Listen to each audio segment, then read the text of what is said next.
Many of us have first aid kits in our homes just in case it's ever needed, but should the power go out, we probably scramble to find phones, chargers, cables, and everything else we may need to stay connected. Well, as much as we depend on the tech devices, our consumer technology reporter Jamie Tucker suggests keeping an emergency kit just for tech.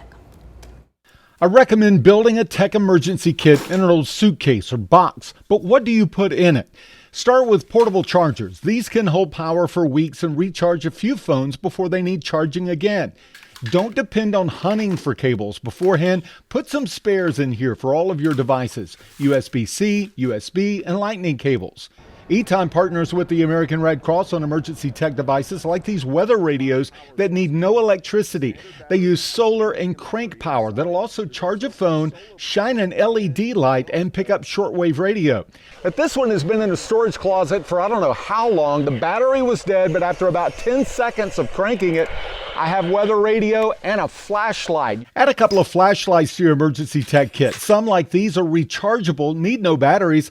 These won't fit in the box, but for longer power outages, take a look at large power supplies. Anchor makes these whole house electric generators. They monitor the National Weather Service, and if the forecast calls for storms, they'll recharge automatically.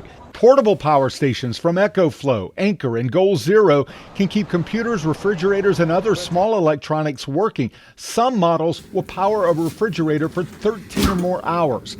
And if the power is out for days or weeks, a portable solar panel will recharge the portable batteries.